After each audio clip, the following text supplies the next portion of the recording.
In this episode by PowerSurgeStudios, Willy Wonka has an interview with a safety inspector. Mr. Willy Wonka, is that correct? Correct. We have taken you into custody because of claims that your factory is a death trap. How do you respond to that claim? Well, it has had many incidents, but it's perfectly fine.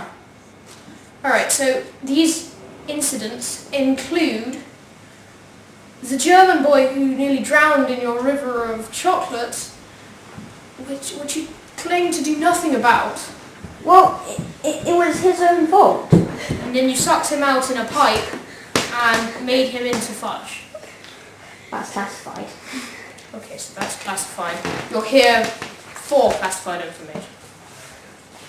Okay, well, he may have been made into fudge, but the fudge was returned to his grandmother as requested. So, Sorry, my lawyer. Continue. no mobile phones are allowed in this vicinity. Okay, I'll return it. Sorry. Continue. But we also have a lot of claims and repetitive. So we have claims that you have been repetitively sued by the parents of the little girl who was turned into a giant blueberry after trying one of your magic chewing gum sticks.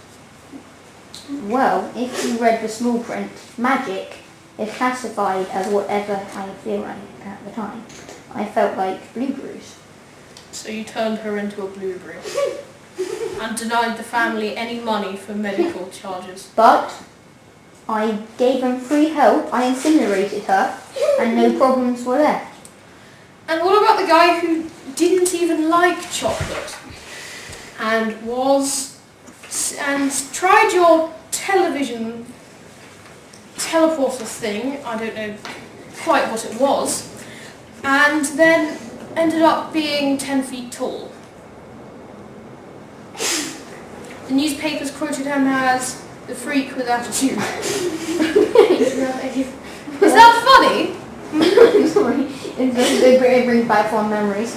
Well, as you can tell, he is now being put into counselling by my Oompa Loompas. They know exactly what to do, and they're just in the process of sorting it out. Okay, so on the subject of your Oompa Loompas, you have been sued 4 times by your safety inspectors due to gross negligence and slavery. So, what do you pay these Oompa Loompas? I pay them only the finest they could ever imagine.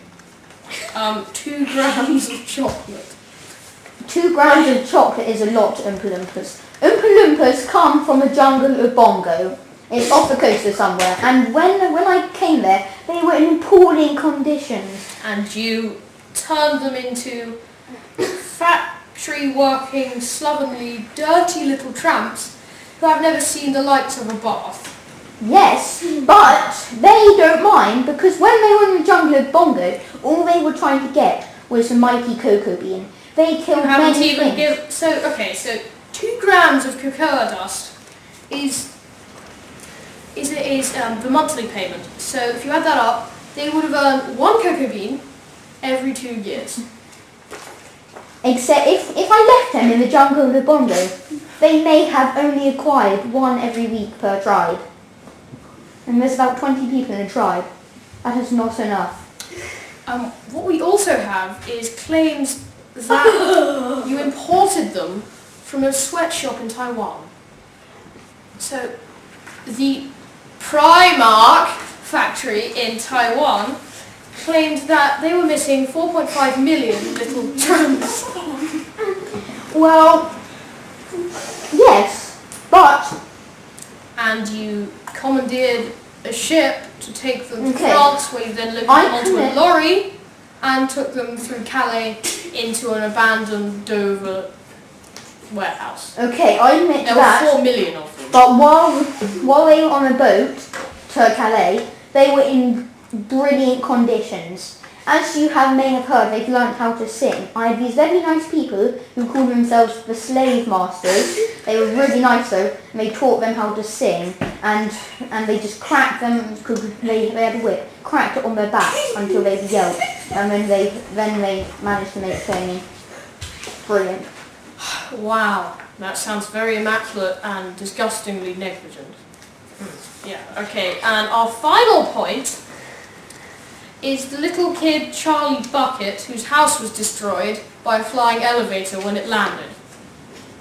Well, we lived in a dump anyway. Yeah, and we ate cabbages every night.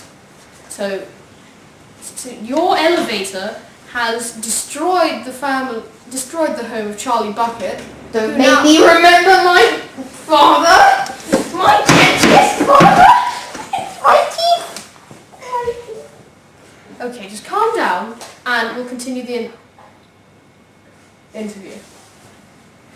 Alright, so, okay, that elevator was powered by nitrogen, which blasted it into the air at vast speeds and then destroyed the home of Charlie Bucket, who is now forced to live on the premises of your factory.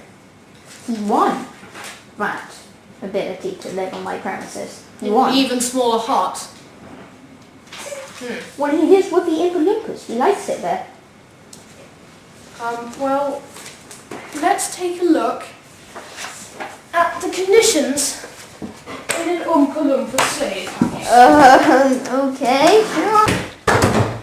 Yeah, this is where the Olympus live. Let me open them. It is meeting time!